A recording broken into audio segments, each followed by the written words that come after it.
Opa, opa, opa! Imagina ter um corpo que reage a qualquer substância de forma aumentada. Um simples café já é o suficiente para te transformar no Hulk. É exatamente sobre isso que o manhwa de hoje foca. Hoje só teremos a parte 1, mas dependendo de vocês, dando like e se inscrevendo, eu continuo trazendo até a gente terminar todo esse manhwa. Sem mais spoiler, bora pro vídeo. Tudo começa com um homem mandando todo mundo arrumar as coisas, dizendo que depois cada um podia ir direto para casa. Enquanto isso, Park parece estar bebendo alguma coisa depois de terminar o serviço. Um dos caras comenta que ele já estava indo embora e pergunta se ele não queria jantar com eles.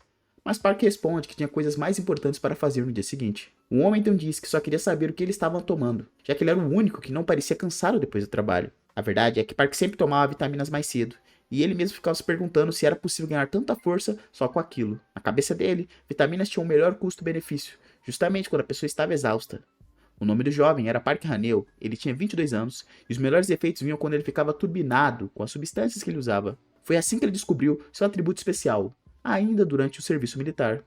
Naquela época, depois de tomar os suplementos que um colega tinha dado para ele, Park percebeu algo estranho. Mesmo depois de um dia inteiro de treinamento pesado, o cansaço dele sumia com apenas 2 vitaminas tomadas. E quando tomava ômega 3, a mente ficava limpa, a concentração subia e ele parecia funcionar melhor do que o normal. Um tempo depois, Park desce de um ônibus pensando em comprar um café numa loja de conveniência no caminho de volta. Só que ao olhar para o lado, ele percebe uma garota encarando ele com um certo desespero. Ela disse que era a primeira vez que contava aquilo para alguém. Park, todo felizão por dentro, achava que ela ia se declarar, coitado. Ele pergunta para ela como poderia ajudá-la. Mas não era nada disso do que ele estava esperando. A garota só estava tentando enganar ele e chamar ele para um culto. Enquanto se afasta, ela diz que não era uma pessoa ruim e que o nome dela era Han Yuni. Park deseja um bom dia para ela e pensa que ainda existiam pessoas assim. Só que ele já estava completamente cansado de cultos, santos e coisas desse tipo. Principalmente por causa do próprio pai. O pai dele tinha sido uma pessoa bem estável, mas um dia, simplesmente do nada, disse que tinha tomado uma decisão muito importante. Iria criar remédios para se tornar um santo. Depois dessas palavras completamente malucas, ele largou o trabalho e se mudou para a casa dos pais, no interior, e começou a consumir uma mistura de medicamentos com outros ingredientes. O resultado foi parar no hospital diversas vezes com dor de barriga. Quem diria, né? Até que um dia, como se nada tivesse acontecido, ele foi para a natureza e deixou uma mensagem dizendo que voltaria cheio de energia. Só que isso aconteceu 20 anos atrás. Na época, Park tinha só 2 anos. Enquanto compra mais vitaminas, Park pensa que muito tempo já tinha passado e que a mãe dele sofreu bastante tempo depois do desaparecimento do seu pai. Além disso, na opinião dele, o pai podia muito bem ter tomado suplementos normais em vez daqueles remédios esquisitos. Ao sair da loja, Park nota algo estranho. Um círculo gigantesco aparece no meio do céu. Ninguém ao redor fazia ideia do que era aquilo. Park pensa que quando entrou na loja não tinha visto nada parecido. Ele também não acha que aquilo fosse algum tipo de arte, então supõe que talvez fosse uma nave espacial ou algo assim. Nesse momento, o chão começa a tremer, várias pessoas entram em pânico, enquanto Park observa a situação com uma calma até meio absurda. O chão se abre, uma mão surge da rachadura e um monstro horrível começa a sair dali, parado na frente de Park. Aquilo parecia algum tipo de demônio. No instante seguinte, a criatura avança contra ele. Desesperado, Park pensa que precisa sair dali.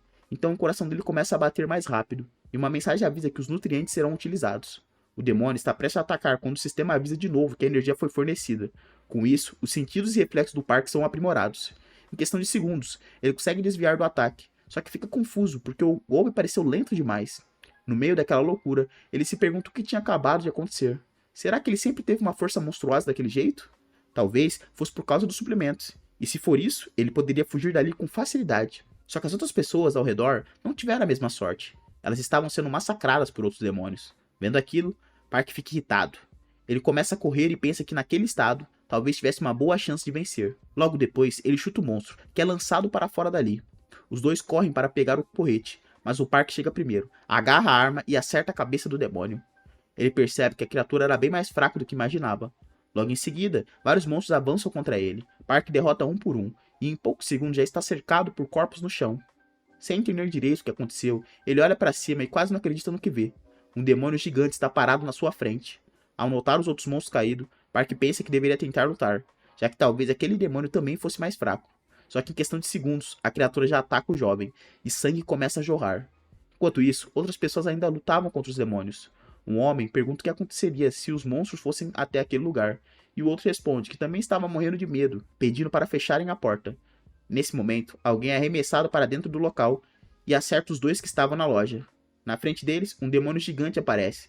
Desesperado, o jovem implora para não ser morto e pede para alguém salvar ele. Nesse exato momento, alguém aparece fumando um cigarro, e o sistema anuncia que o Elixir foi consumido. Em segundos, Park avança contra o demônio e acerta um chute que joga a criatura para longe. O sistema avisa que a adrenalina disparou no corpo dele. Park então diz que está na hora do segundo round e parte para cima de novo, acertando um soco no rosto do monstro. Ele manda uma sequência de golpes, mas o demônio revida. Mesmo assim, Park consegue desviar e comenta que ainda parecia cheio de energia. Então ele acerta com outro soco no rosto da criatura, manda ela para provar isso e esmaga a cara do demônio no asfalto, conseguindo derrotá-lo. Park percebe que os cigarros também tinham um efeito no corpo dele e torce para que a mãe esteja bem. Só que naquele mesmo instante, o demônio se levanta de novo. A criatura agarra a cabeça de Park, dá um soco nele e joga ele no chão. Por pouco, Park segura a mão do monstro e acerta um soco no estômago dele. Dessa vez, finalmente, a criatura cai de vez. Park fica completamente acabado, dizendo que está cansado demais e nem consegue se mexer. Mas então ele percebe outra coisa. As outras pessoas não estavam conseguindo escapar dos demônios. Ele tenta se levantar rápido, só que ele não tem mais energia. Park se pergunta de onde aqueles monstros estavam vindo e por que estavam atacando pessoas normais, implorando para eles pararem. Logo depois, um demônio agarra um homem e Park só consegue ficar parado, assistindo. O monstro está prestes a acabar com um coitado quando uma pessoa surge no ar segurando um pedaço de papel. Ela parece lançar um feitiço e derrota vários demônios de uma única vez. Surpreso, Park percebe que aquela pessoa tinha eliminado todos os monstros ao mesmo tempo. Ele se pergunta quem era aquele homem e se ele realmente era um humano.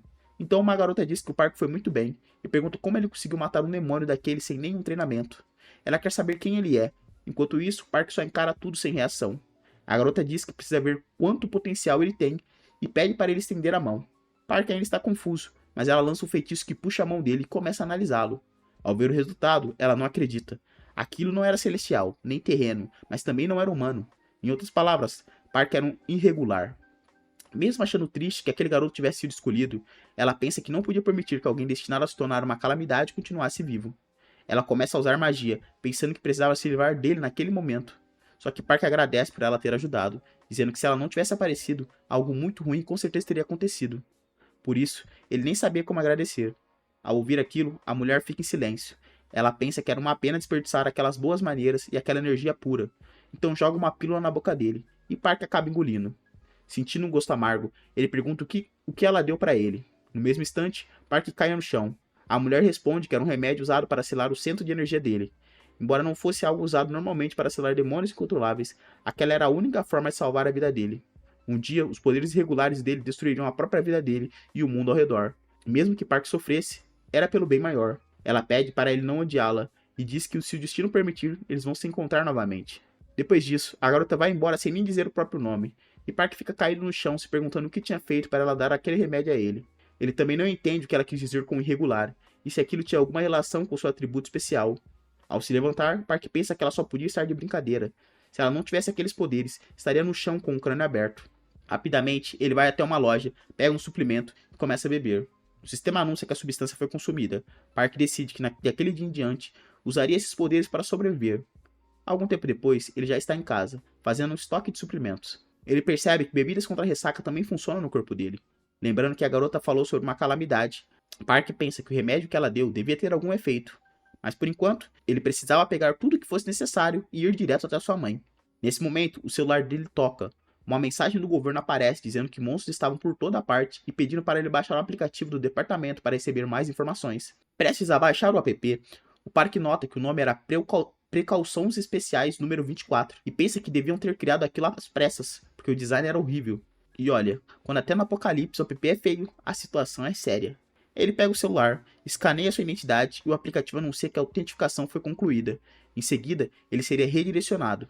Nesse momento, várias letras estranhas começam a surgir ao redor dele.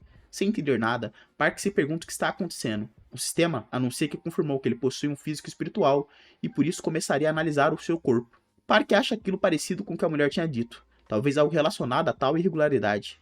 Logo depois, ele sente uma dor e se pergunta por que aquilo tinha que acontecer justo agora, já que os efeitos do remédio provavelmente estavam começando.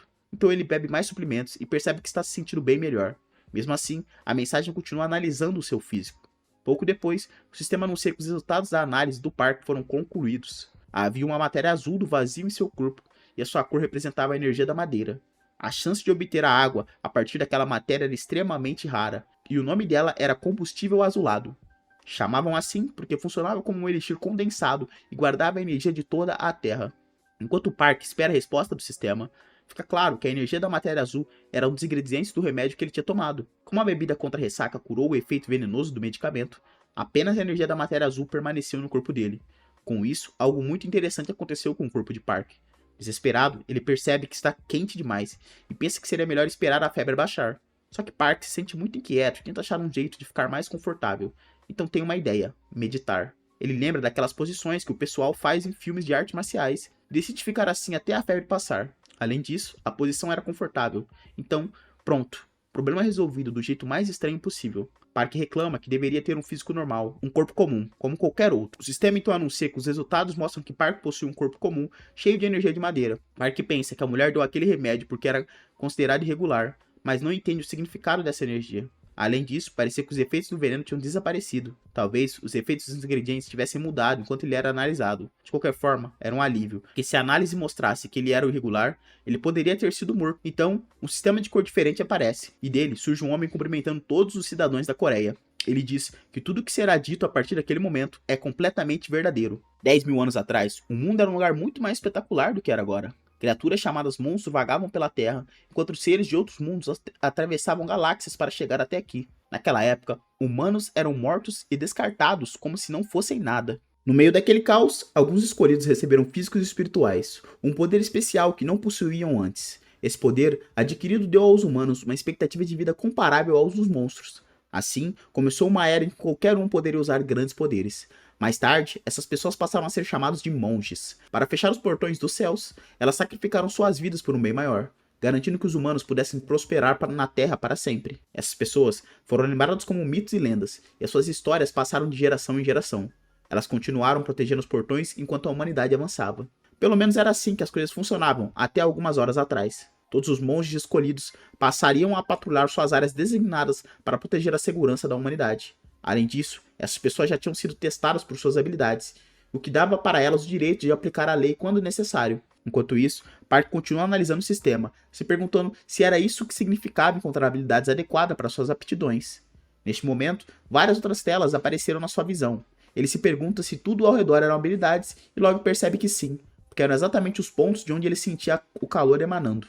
Naquela imagem, o protagonista estava na mesma posição de antes. Depois de treinar sistematicamente por certo período, uma pessoa poderia emitir um calor de pelo menos 1 entre 3 pontos. Quando os 3 pontos começassem a aquecer, ela deveria iniciar o treinamento do caminho da Terra. Até ontem, Park não acreditava em religião nem nada parecido. Agora, de repente, estava praticando uma técnica sagrada de respiração.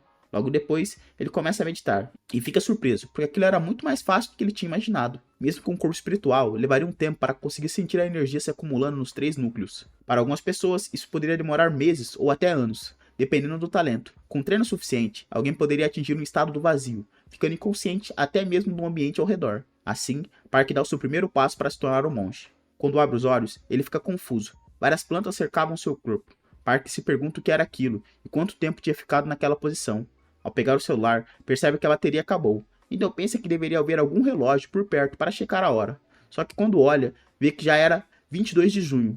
Park fica completamente chocado, porque em 100 dias tinham se passado enquanto ele meditava. Algum tempo depois, ele já tomou banho e ficava feliz ao perceber que ainda havia água. Aquilo era muito estranho, seus ferimentos estavam curados, ele não sentia tanta fome e além disso não tinha perdido muito peso. Pelo contrário, estava bem mais forte. Ele pega o celular enquanto carrega e pensa em conferir as notícias. Só que quando olhou para fora mais cedo, havia uma barreira em formato de domo gigante. Com tantos buracos soltando monstros, aquela área provavelmente era uma zona de perigo extremo. Nesse momento, Park percebe que outro tremor aconteceu, mas não era um terremoto, era uma figura horripilante atravessando o campo. Desesperado, ele se pergunta que merda era aquilo, já que havia vários demônios cercando os prédios. Park entende que precisava sair dali imediatamente, só que não havia sinal no local, então chamar a ajuda de emergência era a única opção. Ele pensa que tinha acalmado a temperatura do corpo com a técnica de respiração e sobrevivido 100 dias na posição de lótus. Logo depois, o sistema aparece dando boas-vindas a Park, informando que ele não estava conectado a nenhuma rede. Algumas funções exigiam conexão. Olhando para aquilo, Park se pergunta se não havia nada naquele lugar que pudesse usar. A única coisa que abria era seu perfil com informações pessoais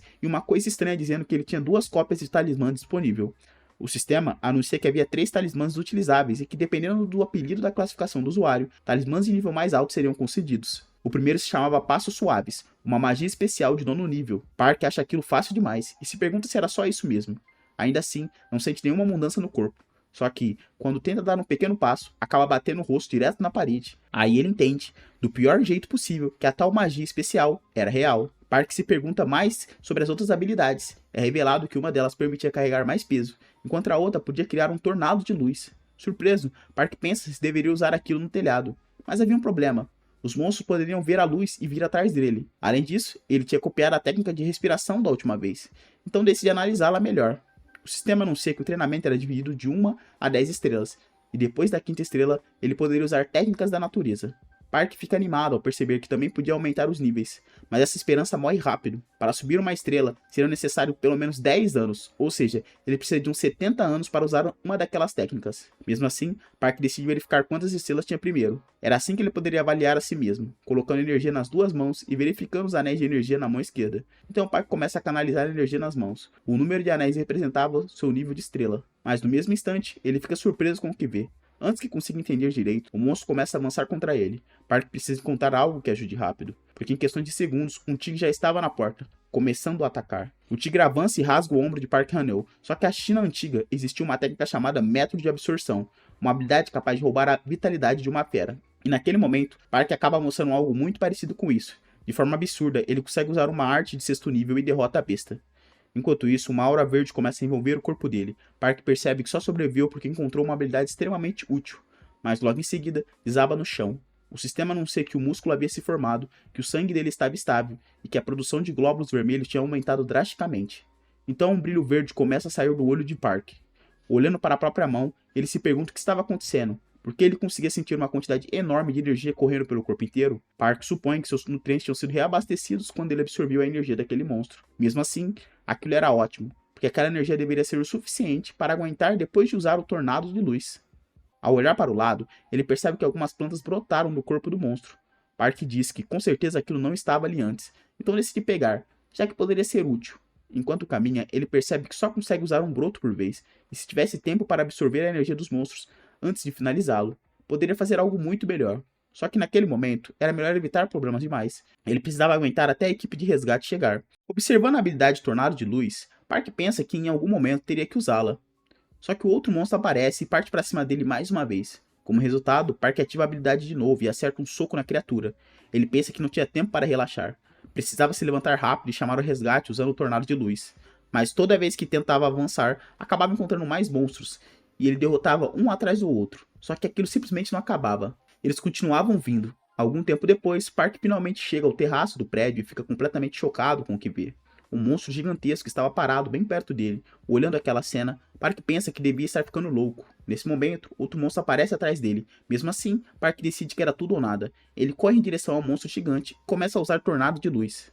Mais tarde, uma voz pergunta onde Park estava e manda o garoto aparecer logo. Ao notar um homem voando, Park faz um sinal mostrando que estava ali embaixo. O homem pergunta por que Park estava simplesmente parado ali e questiona se ele não tinha um talismã para voar ou pelo menos pular. Park responde que só tinha os 3 que conseguiu antes. O homem acha aquilo sem graça e manda Park estender a mão. Sem entender o que o garoto estava fazendo, o homem pergunta se ele não estava ouvindo, mas Park aponta para trás dele e avisa que havia um monstro ali. Em segundos, o homem usa um talismã sem o menor esforço e derrota a criatura. Depois, diz para Park não fazer ele repetir e manda estender a mão. Em seguida, pergunta quem ele era para ficar vagando em uma área restrita e se não dava valor à própria vida. Park tenta explicar o que tinha acontecido, mas o homem corta ele na hora, dizendo que não importava porque ele não precisava saber daquilo. Então Park apenas agradece por ter sido salvo. Ao sair da barreira, Park fica assustado, porque havia várias notificações da mãe dele. Mas logo entende a situação. Ele tinha ficado preso naquele lugar por 100 dias, e o mais importante era que sua mãe e seus parentes estavam bem. Park fica aliviado, mas também pensa em quantas coisas aconteceriam nesse período e em como o mundo devia estar diferente agora. Algum tempo depois, Park está em um prédio falando com a mãe pelo telefone. Ele disse que queria ligar de novo, que não tinha acontecido nada demais, só tinha se perdido e finalmente encontrado o caminho de volta. Por isso, em alguns dias, ele iria vê-la de novo.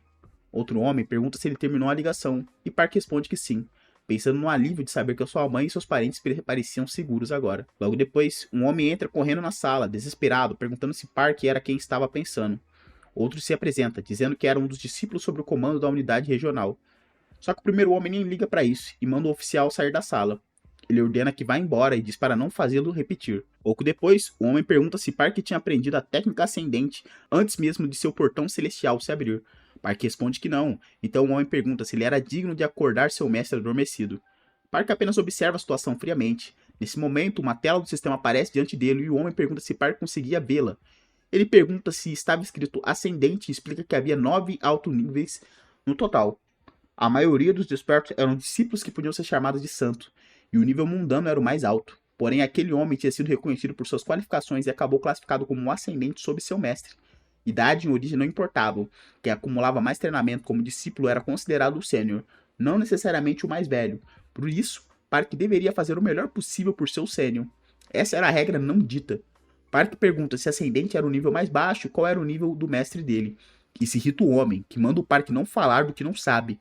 Ele diz que Park nasceu com um físico espiritual, então se quisesse sobreviver naquele mundo, precisava ficar sob a proteção dos superiores. Por esse motivo, não haveria uma segunda chance. Se ele falasse aquilo de novo, morreria. Mas Park comenta que ouviu dizer que ninguém podia trocar de mestre 3 vezes, então talvez aquele homem estivesse seguindo aquele mestre porque achava que o jeito dele falar era interessante. Isso deixa o cara completamente furioso. Só que nesse momento, uma tela do sistema aparece mostrando todas as informações de Park. Park comenta que achou que o homem tinha dito que aquele nível era o mais próximo depois de ascendente. Então ele se levanta e diz que precisava fazer o melhor pelo seu superior. Algum tempo depois, aquele homem discute com seu mestre. Ele pergunta se tratou o sênior como foi instruído e se realmente entregou a técnica que tinha usado. Irritado, diz que aquilo era uma tolice enorme, porque era como admitir que herdou a técnica de um bandido e ainda abaixar a cabeça para aquele homem. Porém, um outro responde que o alcance de desempenho de Park era maior que o dele, e por isso ele era um santo de alto nível. Seu mestre diz que aquilo poderia ser por causa da condição do corpo de Park. O homem responde que se fosse o caso, ele poderia muito bem ter um físico irregular. Isso deixa o mestre ainda mais irritado. Ele pergunta se o homem continuaria dizendo tamanha besteira se estava insinuando que o garoto nasceu com um físico mundano como o deles. O homem pergunta se isso significaria que o treinamento dele era mais acelerado. Só que nem o mestre sabia ao certo. Originalmente era difícil ver um humano subir em direção à natureza. Os humanos um dia saíram da água e voltaram para a terra. Dominaram o fogo para afastar o frio e derreteram o ferro para refiná-lo. Embora existam grandes semelhanças entre os seres vivos, suas relações também são bastante incomparáveis. O mestre diz que o relatório sobre Park provavelmente aconteceu porque ele era um caso extremamente raro. E se o homem entendeu, não deveria mencionar nada sobre o método de construção, porque eles entregariam um remédio para ele tomar cuidado quando sua respiração se estabilizasse. Observando a situação, o mestre pensa que aquilo era fascinante. O vento estelar só deveria existir para aqueles inclinados à natureza, então ele se pergunta como nunca tinha ouvido falar de algo assim antes. Enquanto isso, Park está em casa, mexendo no computador. Segundo o anúncio do governo, não havia uma única pessoa com física irregular em todas as nações. As poucas pessoas que apresentavam física irregular em testes espirituais e físicos eram isoladas, mas Park ainda não tinha sido pego. O físico irregular era espiritual, de modo geral, dividido em 3 tipos, celestial, mundano e humano, mas havia um quarto tipo, imprevisível, que podia aparecer. Mesmo depois que os santos desapareceram na década passada, os monstros ainda tentavam interferir no mundo. Para impedir que causassem dano, os santos se uniram e baniram daquele lugar. Por isso a existência deles virou nada mais do que lendas e histórias. Além disso, existiam 2 exemplos daquele tipo de caso. Para Park, não fazia sentido pensar que ele deveria ser banido, já que não era nenhum assassino em série famoso. Enquanto bebe café, o sistema informa que a substância foi consumida. Até um saquinho de chá de arroz integral, o corpo dele tremia quando alcançava a eficiência máxima. Park pensa que conseguiu um resultado de físico mundano no teste espiritual e físico, e por causa disso a matéria azul foi dada a ele. Mesmo sem saber quanto tempo o efeito daquela substância duraria, Park tentava encontrar algo com efeitos parecidos, só que não havia nada confiável. Por isso ele imaginava que talvez existissem os limites para informações que poderiam circular no setor privado. Então, naquele momento ele tem uma ideia. Park pesquisa a palavra remédios na barra de busca e encontra algumas informações parecidas com o que estava procurando. Observando as sementes, ele se pergunta o que eram aquilo. Será que eram as mesmas sementes que tinham visto antes? Segurando-as, Park lembra que conseguiu quando lutou contra uma besta.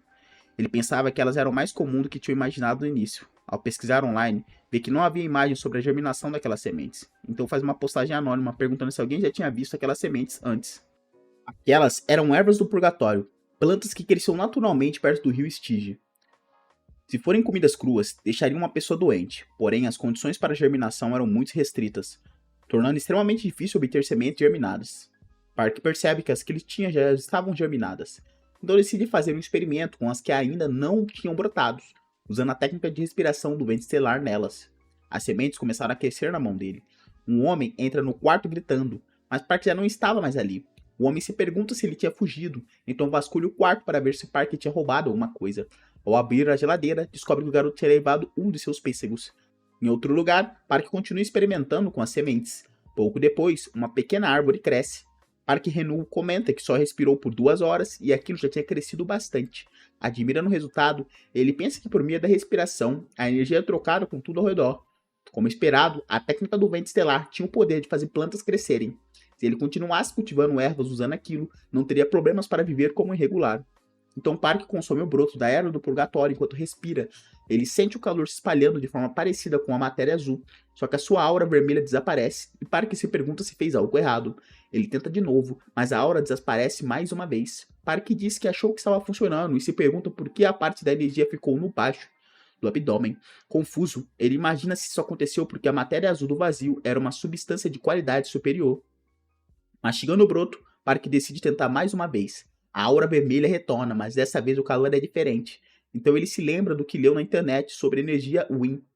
A erva do purgatório tinha natureza Yin, enquanto a matéria azul do vazio tinha natureza Yang.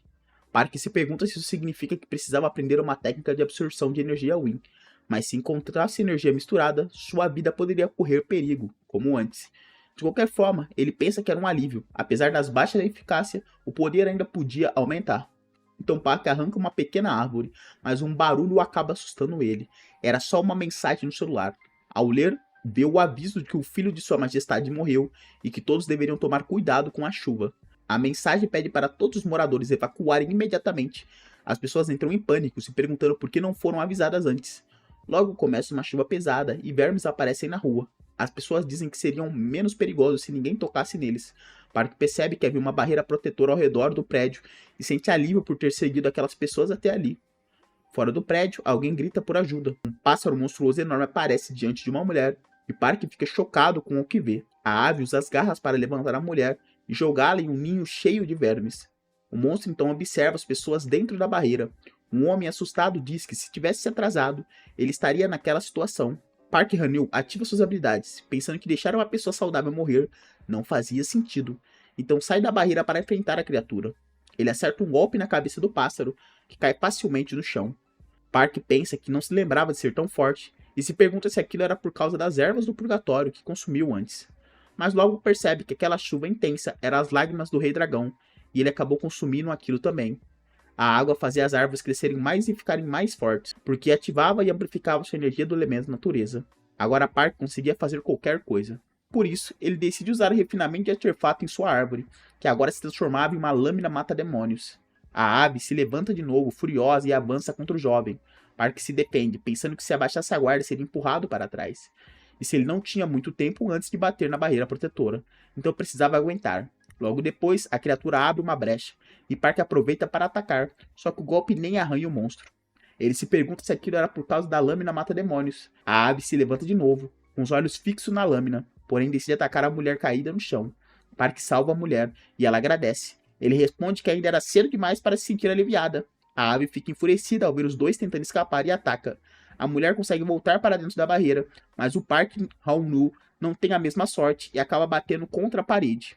Mesmo assim, ele se levanta aliviado, pois não teve nenhuma fratura graças às camadas de proteção. Embora o efeito já estivesse desaparecendo, o monstro voa para atacar Park de novo. Ele sorri, pensando que uma ave daquele tamanho voando era uma baita palhaçada. Então percebe que não podia correr até o abrigo, porque o efeito da substância estava acabando e seu corpo já estava enfraquecendo. Park se pergunta se deveria plantar brotos. Seria difícil usar aquilo contra o monstro, mas como aquele era uma aposta com poucas chances de vitória, ele decide usar seu trunfo. A lâmina mata-demônios tinha características tanto de planta quanto de espada. Ao fincar as raízes no chão, ela precisava de tempo para trocar energia e se fortalecer. Mas enquanto as lágrimas do dragão caíam, era possível aumentar o poder da espada usando uma técnica que absorvia a chuva e armazenava a energia de submissão demoníaca. Agora, a espada de Park estava carregada de relâmpagos. Ele avança contra o monstro e acerta um golpe na besta. Logo depois, a cabeça do monstro fica presa em um prédio. Park aproveita a chance e corta a cabeça da criatura.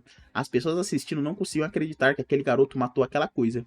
Se alguém tivesse morrido por causa daquele pássaro, as autoridades provavelmente nem teriam dado atenção. Mas aquele jovem não hesitou em salvar alguém em perigo. As pessoas começam a compará-lo a um super-herói e passam a gravar vídeos dele. Só que de repente, Park é atacado. Um homem aparece perguntando se ele sabia o que tinha acabado de fazer, porque matou o pássaro que a senhorita Yua tanto estimava. Para ele, queimar alguém como Park nem seria punição suficiente. O vídeo do protagonista sendo atacado começava a viralizar. e as críticas apareceram. Uma mulher pergunta se o seu filho havia morrido e se aquele homem tinha queimado o insolente que matou seu mensageiro. A assistente responde que por enquanto o garoto tinha sido detido. Yua diz que parecia que todos a desprezavam, já que estavam apenas mantendo aquele garoto impertinente sob custódia. Furiosa, ela ordena que todos os humanos sejam avisados. Se não quisessem sofrer sua ira, deveriam dar um exemplo e matar o garoto. Mas a assistente responde que havia um relatório indicando que as ações de parque tinham virado tendência. Por isso, a mulher deveria ser gentil com o garoto, já que havia um grande nível de satisfação com uma nova liderança. Yua diz que regras daquele mundo não eram divertidas e que as regras do governo eram assustadoras. Ela tinha certeza de que havia alguma forma de acalmá-la. A assistente responde que preparou uma homenagem para garantir que a reputação da senhorita Yua não fosse manchada. Então Yua diz que vai aguardar. Logo depois, a chuva começa a parar e a mulher comenta que o Rei Dragão aliviou a sua tristeza. Era apenas uma ilusão achar que seres transcendentes estavam livres de desejos. A senhorita Yua pega um pacote e pensa que o importante era conseguir obtê-lo. Era um pedaço de tronco de uma fruta chamada Tesouro da Fantasia, até mesmo pelos deuses. Suas flores só floresciam uma vez a cada 3.000 anos. Era uma árvore mística que crescia apenas no pomar da Rainha Mãe do Oeste, os pêssegos da árvore da imortalidade. Yua comenta que quando a Rainha Mãe sacrificou para fechar os portões dos céus, o pomar desapareceu. Se ela conseguisse obter um broto daquela casca, seu nome substituiria o da Rainha Mãe do Oeste. Enquanto isso, o parque caminha pela rua, lembrando que um homem disse que ele fez todas as divindades parecerem pessoas ruins e que dali em diante não deveria fazer nada que chamasse atenção. Parque olha para a mão e pensa que, mesmo tendo sua espada confiscada, estava feliz por ter conseguido aquilo. Naquela noite, ele se encontrou com um bloco de madeira no corpo do pássaro. Ele se perguntou por que aquele pedaço de madeira estava preso no tornozelo do monstro. Então percebe que o tronco estava vivo. Pouco depois, aquele homem apareceu e Parque conseguiu pegar um broto antes de ser atacado. Agora ele pergunta se deveria tentar cultivá-lo. Um ano depois, uma reportagem informa que o governo tomou várias medidas para purificar a água. Um homem reclama do cheiro e diz que o problema da água era culpa de um monstro, então o governo deveria resolver. Um mês antes, quando a energia celestial estava em desordem, um monstro se escondeu no rio Han. Era um peixe cabeça de cobra de 1000 anos. Depois de cruzar o mundo dos monstros e chegar a um rio no mundo humano, ele se tornou poderoso o bastante para reivindicar o título de Deus, passando a se chamar de soberano do rio Han. A criatura declarou que ninguém poderia usar as águas do rio até que um sacrifício humano fosse realizado. Um garoto assistindo a reportagem comenta que aquele peixe parecia ter cérebro de verme. Esse era Yang Gyu, discípulo de uma das 8 montanhas sagradas da Península Coreana. Então alguém diz para ele evitar comentários inúteis durante a reunião, então seria melhor se comportar e sentar direito. Essa era Shin Siwoo, a discípula mais jovem de uma das 8 montanhas sagradas da Península Coreana. Opa, rapaziada, você chegou aqui até o final, se inscreve no canal e escolhe um desses vídeos que vai aparecer em cima pra você dar uma olhada pra ver se você gosta. Tamo junto, logo mais